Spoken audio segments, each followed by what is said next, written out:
Jindal sir અને આખી આત્મા ટીમનો આભાર કે મને અહીંયા બોલાવ્યું. થોડો મારો પરિચય આપી દઉં. મારું નામ હિરેન છે અને આપણું જે દાંતીવાડા કૃષિ યુનિવર્સિટી છે ત્યાં એક ઇન્ક્યુબેશન સેન્ટર ચાલે છે, નાબાર્ડ અને આપણી કૃષિ યુનિવર્સિટીનું. ઇન્ક્યુબેશન સેન્ટર એટલે જે એગ્રીકલ્ચર સેક્ટરમાં નવા જે સ્ટાર્ટઅપ હોય અથવા તો નવા જે બિઝનેસ લોકો કરતા હોય કંઈ નવી ટેકનોલોજી લાવીને એવા સ્ટાર્ટઅપ્સને અમે બધો સપોર્ટ આપીએ છીએ. એ લોકોને કંઈ માહિતી જોઈએ, કંઈ ગાઈડન્સ જોઈએ, ગવર્મેન્ટની અલગ અલગ જે સ્કીમ છે ફંડિંગ માટેની, એમાં એફપીઓસ છે એ લોકોને આગળ વધવા માટે જે સપોર્ટની જરૂર છે, માનો કે કોઈને બિઝનેસ પ્લાનિંગ છે, કોઈ જાતની તાલીમ છે, એક્સપોઝર વિઝિટ કરવી છે કોઈ એક સેક્ટરમાં, તો એ બધી વસ્તુમાં અમે મદદ કરીએ છીએ. હું છેલ્લા 7-8 વર્ષથી ડાયરેક્ટલી કે ઇનડાયરેક્ટલી એફપીઓ સાથે કામ કરું છું. આની પહેલાં 4 વર્ષ શરૂઆતમાં મહારાષ્ટ્રમાં હતો, ત્યાં અમે ઘણા બધા એફપીઓને સપોર્ટ કરેલો. ગુજરાતમાં પણ ઘણા બધા એફપીઓ સાથે જોડાયેલો છું. તો આજે સરે જે રીતના વાત કરી કે એફપીઓ જે બનાવવાની વાત છે એ કોઈ અઘરી વસ્તુ નથી. એફપીઓ રજીસ્ટર થઈ જશે, આપણે ખેડૂતોને સાથે લઈ લઈએ, એકવાર રજીસ્ટ્રેશન થઈ ગયું, પણ પછી આગળનું શું? મોટાભાગના જે મારો અનુભવ છે કે મોટાભાગના જે એફપીઓ છે એ કાં તો આપણું જે ઇનપુટનો બિઝનેસ છે કે ભાઈ દવા છે, ખાતર છે, એ બધાની દુકાનમાં એક સેટલ થઈ જાય અને કાં તો ટ્રેડિંગ કરે કે ભાઈ ખેડૂતો પાસેથી માલ લઈ લો અને તમે એને આગળ વેચો. પણ સરે કીધું એમ પોતાની કોઈ પ્રોડક્ટ કે પોતાની કોઈ બ્રાન્ડ એફપીઓને હોતી નથી.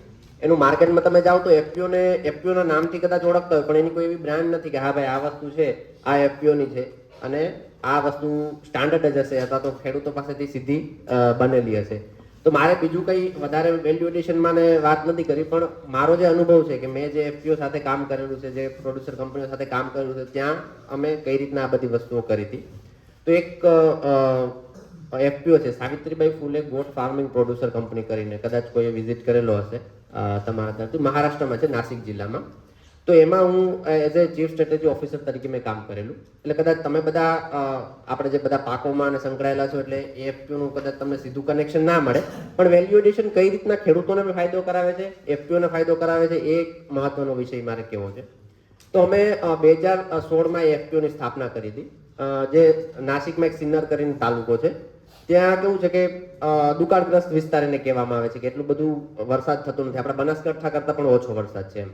એટલે ખેતી ખાલી ચોમાસા પૂરતી થાય અને લોકો પાસે એટલું પાણી નથી કે તમે ઘાસચારો કરીને ગાય કે ભેંસ રાખી શકો. એટલે મોટાભાગના જે લોકો છે એમાં જે શું કહેવાય દલિત લોકો છે અથવા તો આદિવાસી લોકો છે, એ લોકો જનરલી બકરીનું પાલન કરે. અને એમાં કેવું છે કે જે પુરુષો હોય એ જનરલી નજીકનું સિટી છે, સુરત છે, મુંબઈ છે, ત્યાં જતા રહે અને છેલ્લે બહેનો છે આ બધું બકરી પાલન કરે. તો પણ એ બકરી પાલનમાં કોઈ સાયન્ટિફિક જે આપણે કહીએ કે બનાસકાંઠામાં દૂધનું છે તો એકદમ ખેડૂતો વૈજ્ઞાનિક પદ્ધતિથી બધું કરે છે, દવા છે કે દૂધનું ઉત્પાદન છે, એ બધી વસ્તુ. તો ત્યાં આવી વસ્તુ કઈ હતી નહીં. તો અમે એક ત્યાં સંસ્થા હતી, એના દ્વારા આ બધી બહેનોને ભેગું કરવાનું ચાલુ કર્યું કે તમે તમારો એફપીઓ બને અને કંઈક સારું કામ કરો તો તમારું પણ એમાં આવકમાં વૃદ્ધિ થાય. તો આ રીતે અમે 2016માં એફપીઓની સ્થાપના કરી પ્રોડ્યુસર કંપની તરીકે, અને એમાં અમને નાબાર્ડનો સહયોગ મળ્યો હતો. નાબાર્ડ તરફથી ફંડિંગ સપોર્ટ હતો 3 વર્ષનો. એ એફપીઓ મેં ચાલુ કર્યું. તો સૌથી મોટો પહેલો પ્રશ્ન એ હતો કે બકરીઓમાં જે મોર્ટાલિટી કે જે મરવાનું પ્રમાણ હતું એ બહુ હતું, કારણ કે બહેનોને કઈ રીતના એની સારવાર કરવી, કોઈ વેટરનરી ડોક્ટર એ હતા નહીં. તો અમે એફપીઓથી પહેલા તો એ બધી સારવાર આપવાનું ચાલુ કર્યું અને ધીરે ધીરે બકરીનું જે મરવાનું પ્રમાણ છે એ ઓછું આવ્યું. બીજું અમે ત્યાં જે લોકલ બ્રીડ હતી એક સંગમનેરી, ઓસ્માનાબાદી, એ જ બકરી પ્રમોટ કરવાનું ચાલુ કર્યું જેથી કરીને ત્યાંના વાતાવરણને અનુકૂળ રહે. અને શરૂઆતમાં કહ્યું કે બહેનો બકરી ત્યારે જ વેચે, એકદમ ગરીબ પરિસ્થિતિમાંથી આવેલા લોકો, એટલે બહેનો બકરી ત્યારે જ વેચે જ્યારે એને એકદમ પૈસાની જરૂર છે, એક એટીએમ જેવું એમ કે આજે કંઈ લગ્ન છે કે ઘરમાં કોઈ બીમાર પડ્યું, પૈસા નથી, બકરી વેચી દો અને પૈસા આવી જાય. તો એ રીતના ચાલતું હતું. એટલે અમે પહેલા શરૂઆતમાં નાની જમીન લીધી એફપીઓ તરફથી, ભાડે રાખી, ત્યાં એક નાનો શેડ બનાવ્યો અને બહેનોને એક એ ઓપ્શન આપ્યો કે તમે ગમે ત્યારે તમારી બકરી અહીંયા વેચી શકશો.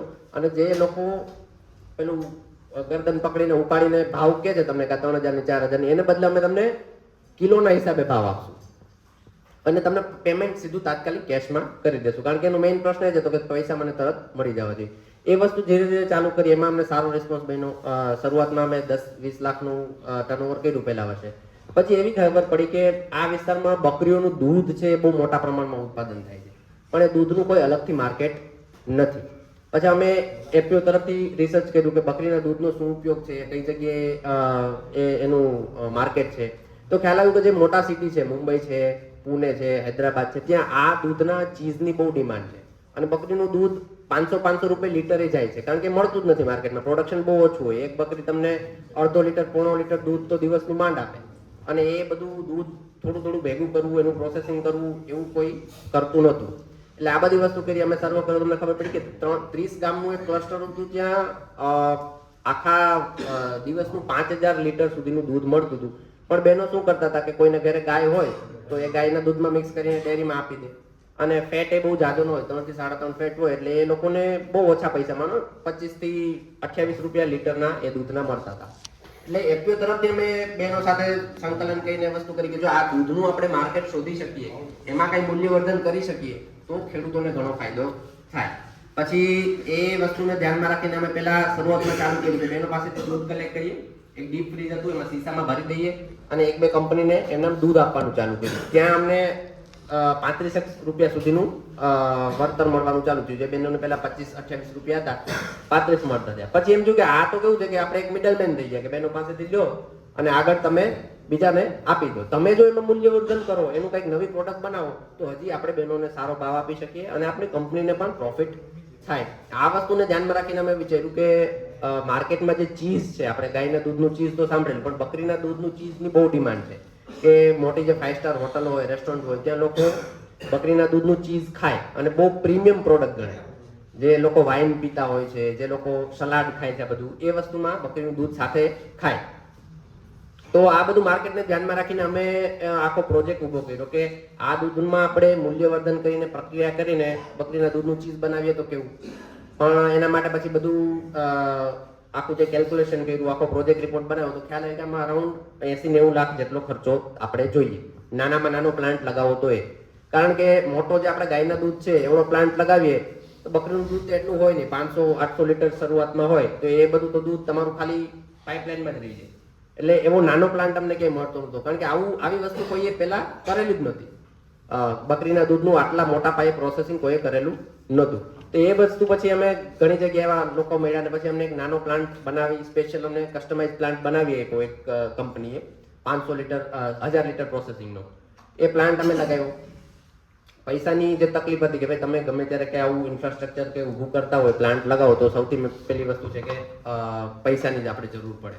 તો એમાં અમે જે નાબાર્ડની એક સબસિડિયરી છે, નેપ કિસાન ફાઇનાન્સ લિમિટેડ કરીને, એ લોકો જે એફપીઓ છે એને લોન આપવાનું કામ કરે છે, અને માર્કેટમાં સારા દરે, મતલબ જે તમને બેંકો આપે એટલા દરે તમને લોન આપે છે, અને ખાલી એફપીઓને જ લોન આપે છે, બીજા લોકોને જનરલી આપતા નથી, અને નાબાર્ડની જ સંસ્થા છે. તો એના પાસેથી અમે આખું પ્રોજેક્ટ પ્રપોઝલ બનાવ્યું, એ લોકોને સબમિટ કર્યું, એ લોકોએ અમારી લોન પણ સેન્કશન કરી. પણ એટલી બધી લોન લેવાની જે હતી, એમાં આપણે હતું કે આ પ્રોજેક્ટ પછી આગળ અમે કેટલું આમાંથી અમને ટર્નઓવર મળશે અને આપણે એટલી લોન ચૂકવી શકશું કે નહીં. એટલે અમે એ પણ જોયું કે ગવર્મેન્ટના જે બીજા પ્રોજેક્ટ હોય છે જ્યાંથી આપણે સબસિડી મળી શકે, તો એવી રીતના કેન્દ્ર સરકારની જે મિનિસ્ટ્રી ઓફ ફૂડ પ્રોસેસિંગ છે, એમાં એક સંપદા કરીને સ્કીમ છે. એમાં કોઈ પણ તમે ખાદ્ય પદાર્થોમાં જો મૂલ્યવર્ધન માટે કોઈ પણ પ્લાન્ટ કે આવી રીતના પ્રોસેસિંગ યુનિટ નાખો તો સરકાર 35% સુધીની સબસિડી આપે છે. તો એ પ્રોજેક્ટમાં અમે એપ્લિકેશન કરી અને અમારા પૈસા એમાં સેન્કશન થઈ ગયા. અમને 45 લાખ સુધીની એમાંથી ગ્રાન્ટ મળી એ પ્રોડ્યુસર કંપનીને, અને અમે 90 લાખની અંદરમાં આખો પ્લાન્ટ ઊભો કર્યો. હવે એક વસ્તુ એવી છે કે આપણે મૂલ્યવર્ધન કરવું જરૂરી છે, પણ એવું નથી કે બધી વસ્તુઓ એકદમ સરળતાથી થઈ જાય. ઘણી બધી એમાં મુશ્કેલીઓ આવે, આપણે ચેલેન્જીસ આવે, તો એની વાર વાત કરવી છે કે આ બધી વસ્તુઓ આપણે પ્રોપર પ્લાનિંગ સાથે કરવી જરૂરી છે, નકર આપણે ઘણી બધી વસ્તુઓ જે ધારેલી ન હોય એ થાય. અમે જ્યારે આ આખો પ્લાન્ટ ઉભો કર્યો ત્યારે સૌથી જે મોટો પ્રશ્ન આવ્યો કે બકરીનું ચીઝ બનાવવું એટલી સહેલી વસ્તુ નથી, એ એક કળા છે, અને એ કળા બધા પાસે હોતી નથી. તો શરૂઆતમાં અમે 1-2 લોકો હાયર કર્યા કે જે લોકોને ગાયના દૂધમાંથી ચીઝ બનાવવાની એક ટેકનિક હતી. પણ ગાયના દૂધની જે પ્રોપર્ટી છે આખી અલગ હોય છે, બકરીનું દૂધ છે આખું અલગ હોય. એટલે શરૂઆતમાં અમે 50 લીટરથી બહેનો પાસેથી દૂધ લેવાનું ચાલુ કર્યું, ને એમાં રિસર્ચ કરો અને બનાવો, પછી ફેલ થઈ જાય, એ આખું બધું નિષ્ફળ ગયું. તો 6 મહિના આખી આ જ વસ્તુ ચાલી કે બકરીના દૂધમાંથી ચીઝ બનાવવું કઈ રીતના. પછી અમે બહારથી કન્સલ્ટન્ટ હાયર કર્યા, એ લોકોએ અમને થોડું માર્ગદર્શન આપ્યું, અને બધું કરીને ધીરે ધીરે એક પહેલા પડાવે પહોંચ્યા કે હા ભાઈ આ રીતના આખી પ્રોસેસ ફોલો કરો તો તમારું બકરીના દૂધનું સારું ચીઝ બને. કારણ કે તમે જે ચીઝ પ્રોડક્ટ લઈને જાઓ છો માર્કેટમાં, એ પાછી માર્કેટમાં ચાલવી જોઈએ. એ વસ્તુ જો માર્કેટમાં ચાલે નહીં તો પછી તમારું પહેલેથી જ નામ ખરાબ થઈ જાય. પછી તમે સારી પ્રોડક્ટ કદાચ લઈને આવો તો પણ એ પ્રોડક્ટને માર્કેટમાં વેચવી અઘરી થઈ જાય. એટલે આ વસ્તુ અમે ધીરે ધીરે માર્કેટમાં પ્રોડક્ટ ના લાવ્યા, પણ જે લોકો અમારા કોન્ટેક્ટમાં હતા, અમારા સર્કલમાં હતા, એ લોકોને ખાલી ટેસ્ટિંગ માટે કે ભાઈ કેવું છે, માર્કેટમાં ચાલે એમ છે કે નહીં, આ 6 મહિના આમાં નીકળી ગયા ને એક અથોટી પછી બેસી કે ભાઈ આ રીતના દૂધ કરવાનું હોય. બીજો પ્રશ્ન એ આવ્યો કે ઘણીવાર કેવું થાય કે અમે 400-500 લીટર શરૂઆત અમે 50 લીટરથી કરી હતી અને ધીરે ધીરે અમે 800 લીટર સુધી પહોંચ્યા હતા. પછી બીજો પ્રશ્ન એ આવ્યો ઘણીવાર કેવું થાય કે એમાં તમે દૂધ ફાડવું પડે આપણે ચીઝ બનાવવા માટે, તો દૂધ ફાટે જ નહીં.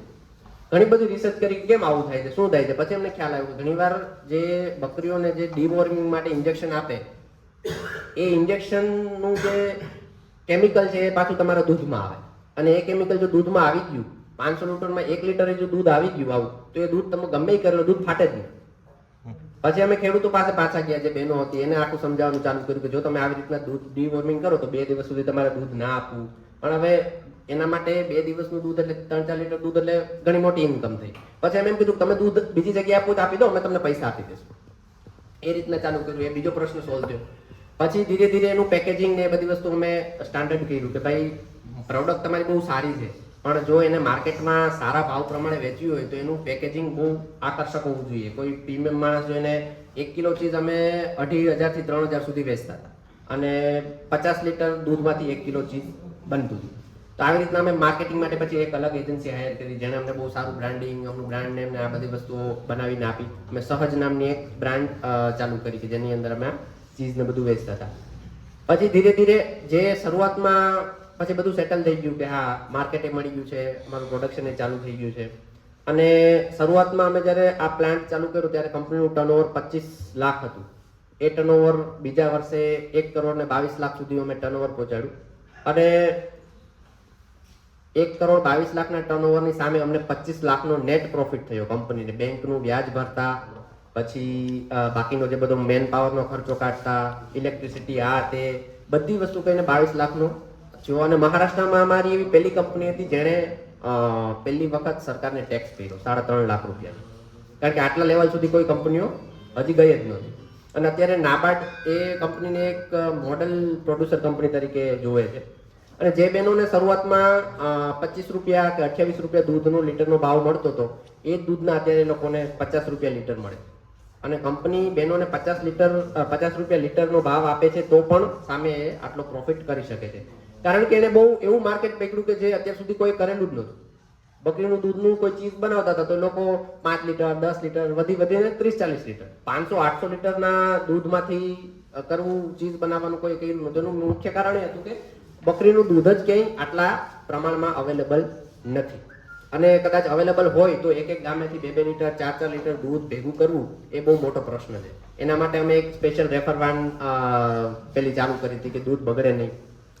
અને આ વસ્તુ બહેનોને ભાવ મળવાનો ચાલુ થયો પછી ઘણા બધા ખેડૂતોને થયું કે આ તો બહુ સારો બિઝનેસ છે. અને લોકોએ જેની પાસે 2-4 બકરા હતા એને 30-40 સુધી બકરીઓ વસાવી લીધી કે ભાઈ આ દૂધમાંથી આપણે સારો ફાયદો મળે છે. અને એક જ ખેડૂતનું અમને હાઈએસ્ટ 80 લીટર દૂધ આવતું હતું, બકરીનું 80 લીટર દૂધ. તમે ગાયનું 80 લીટર દૂધ તો સાંભળ્યું હોય, પણ બકરી જ્યારે 1.5 લીટર 1.5 લીટર દૂધ આપતી હોય તો 80 લીટર દિવસનું કરવું બહુ અઘરું છે. પછી એ લોકોને એ ખબર પડે, એ બધું જાતે જ એ લોકો કરવા માંડ્યા કે આપણે ભાવનગરમાં એક કાઠિયાવાડી બ્રીડ ગણાય છે બકરીની, બહુ સારી આવે છે. તો એ લોકો ત્યાંથી સ્પેશિયલ ભાવનગરથી એ બકરીઓ લઈ જાય જેનું દૂધ દિવસનું 2 થી 2.5 લીટર આવે છે. તો આ બધી વસ્તુ એને ચાલુ કરી. તો ખરેખર આમાં કેવું છે કે બહેનોને જે ભાવ મળતો હતો એ ભાવમાં તો વધારો થયો. કંપનીનું પોતાનું એક માર્કેટમાં બહુ સારું નામ થયું. અત્યારે તમે મહારાષ્ટ્રમાં જાઓ તો એવી કંપની છે કે જનરલી બધા ઓળખતા જ હોય, નાબાર્ડથી લઈને એસએફએસસી છે કે એફપીઓ સેક્ટરમાં જે લોકો કામ કરતા હોય. બહુ ઘણા બધા ખેડૂતો ડેઈલી જ્યાં વિઝિટ કરવા આવે છે કે આ તમે કઈ રીતના કરેલું છે. તો કહેવાનું તાત્પર્ય છે કે મૂલ્ય અને આ બધી વસ્તુઓ આપણે તમે સાંભળી છે એટલે તમને એવું લાગે કે બધું થયું, પણ આખી પહેલેથી લઈને છેલ્લે સુધી કરવામાં અમને અરાઉન્ડ 3-4 વર્ષનો સમય લાગી ગયો બધું સ્ટેબલ કરવામાં. ઘણા બધા લોકોનો સપોર્ટ અમને મળ્યો. એવું નથી કે કંપનીએ પોતે જ કર્યું, નાબાર્ડનો સપોર્ટ છે, નાબાર્ડના નાગકિસાન તરફથી લોન મળી, સરકાર તરફથી ગ્રાન્ટ મળી. ઘણા બધા એવા લોકો જે ટેકનિકલ સપોર્ટ એ લોકોએ અમને આપેલો છે. તો જ્યારે તમે આ રીતનું કામ કરવા જાઓ એટલે ઓટોમેટિક તમને ઘણી બધી જગ્યાએથી લોકો સપોર્ટ આપે, સરકાર તરફથી છે, બીજી સંસ્થાઓ તરફથી છે. પણ એક વસ્તુ એવી છે કે એફપીઓ જ્યાં સુધી મૂલ્યવર્ધનમાં ના જાય ત્યાં સુધી એફપીઓને પ્રોફિટમાં લાવવું બહુ અઘરી વસ્તુ છે. બીજી વસ્તુ છે કે ખેડૂતોને સારા ભાવ અપાવવા બહુ અઘરી વસ્તુ છે. કારણ કે તમે માર્કેટને ક્યારેય આપણે કંટ્રોલ કરી શકતા નથી. તમે ખેડૂતો પાસેથી માલ લો છો અને આગળ માર્કેટમાં બીજા કોઈને જ્યારે વેચો છો, પણ માર્કેટ આપણા હાથમાં નથી. માર્કેટમાં ભાવ ડાઉન થશે ત્યારે એફપીઓ માટે પણ ડાઉન જ થશે. પણ જ્યારે તમે મૂલ્યવર્ધન કરીને કોઈ પ્રોડક્ટ બનાવો તો પ્રોડક્ટના ભાવ ક્યારેય ડાઉન થતા નથી. તમે વિચાર કરો કે ઘઉંના ભાવ ઊંચા હોય કે નીચા હોય, પાર્લેજીના બિસ્કિટનું પેકેટ છે એના ભાવ તો સેમ જ રહેવાના. તો આ રીતના જ્યારે આપણે સારું બ્રાન્ડિંગ કરીએ, સારું પેકેજિંગ કરીએ અને સારું માર્કેટ ગોતીએ ત્યારે ચોક્કસ ખેડૂતોને પણ ફાયદો થાય અને આપણા એફપીઓનું પણ એક સારું નામ થાય. અને આજે તમે કદાચ ગુજરાતથી ચાલુ કરો પણ એક તમારી બ્રાન્ડ બની ગઈ પછી તમે બીજા સ્ટેટમાં પણ જઈ શકો અને એક્સપોર્ટનો પણ બહુ મોટો પોટેન્શિયલ છે. અમે આજે ચીઝની વાત કરી તો ઇન્ડિયામાં તો એની ડિમાન્ડ છે જ, સાથે સાથે અમે ઓસ્ટ્રેલિયામાં પણ એનું ચાલુ કર્યું હતું. આ હું તમને અરાઉન્ડ 2021ની વાત કરું છું. તો અમે ઘણા બધા, ત્યારે કોવિડ હતો એટલે થોડુંક એક્સપોર્ટ ને બધું બંધ હતું, પણ અમે ઘણા બધા સેમ્પલ મોકલા હતા ત્યાં અલગ અલગ દેશોમાં અને ઓસ્ટ્રેલિયાથી અમને સારો રિસ્પોન્સ આવ્યો હતો કે તમારું જે પ્રોડક્ટ છે એ બહુ સારી છે એના સ્ટાન્ડર્ડ પ્રમાણે. અને એ પછી તો હું ગુજરાત શિફ્ટ થઈ ગયો એટલે વધારે મારો સંપર્ક ન હતો ત્યાં. પણ આવી રીતના આપણે આ બધી વસ્તુઓ કરી શકીએ છીએ. અને પણ એના માટે સૌથી પહેલી વસ્તુ છે કે બહુ પ્રોપર પ્લાનિંગ કરવું જરૂરી છે. ખાલી આપણે મૂલ્યવર્ધન કરવું જ છે, આત્માવાળા કહે છે એટલે કરવું છે, બીજા કહે છે એટલે કરવું છે, એવું નથી. આપણી પાસે કઈ પ્રોડક્ટ છે, કારણ કે આપણે એક 10-15 ગામનું વિલેજ હોય તો ત્યાં ઘણા બધા પાકો થતા, બાજરો થતો હોય, ઘઉં થતો હોય, રાયડો થતો હોય, કપાસ થતો હોય. તો આપણે કઈ પ્રોડક્ટ ચૂઝ કરવી એ બધું મહત્વનું છે કે મહત્તમ ખેડૂતો કયો પાક લે છે, કેમાં આપણે ઇન્વેસ્ટમેન્ટની જરૂર છે. તમે કપાસના મૂલ્યવર્ધનમાં જાઓ ને એક જીન લગાવો તો એનું શરૂઆતમાં ઇન્વેસ્ટમેન્ટ બહુ મોટું થઈ જાય. એટલી કદાચ અત્યારે આપણી કંપનીની તાકાત ના હોય તો આપણે નાના પાયેથી ચાલુ કરીએ કે ભાઈ આ વસ્તુ એવી છે કે જે આપણે હાલમાં કરી શકીએ. આપણી જે ફાઇનાન્શિયલ કન્ડિશન છે, આપણી પાસે જે શેર ભંડોળ છે અથવા તો માર્કેટમાંથી આપણે જે પૈસો મળી શકે છે એમાંથી આપણે નાના પાયે આ વસ્તુ શરૂ કરીએ છીએ અને એમાં તમને એક સફળતા મળે તો તમે પછી બીજા સ્ટેપમાં આગળ જઈ શકો છો. પણ નાના પાયે ચાલુ કરો. બીજી એક વસ્તુ એ કહેવા માંગુ છું કે અમારું જે ત્યાં આપણે ફૂડ પ્રોસેસિંગ કોલેજ છે દાંતીવાડા કૃષિ યુનિવર્સિટીમાં, કદાચ કોઈ વિઝિટ કરેલી હોય તો ત્યાં અમારી આખી એક ફૂડ પ્રોસેસિંગની આખો ડોમ છે.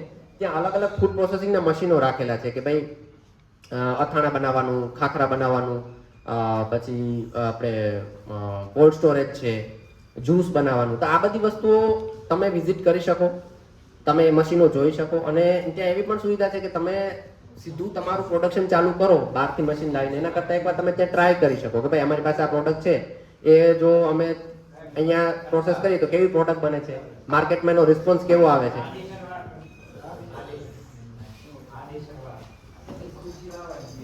તો તમે ત્યાં આવી શકો છો, આ બધી ફેસિલિટી જોઈ શકો છો અને એમાં ટ્રાયલ કરવી હોય તમારું પોતાનું રો મટીરિયલ લઈને તો એ વસ્તુ પણ તમે ત્યાં કરી શકો છો. તો બસ વધારે તમારો સમય નહીં લો. ખૂબ ખૂબ આભાર.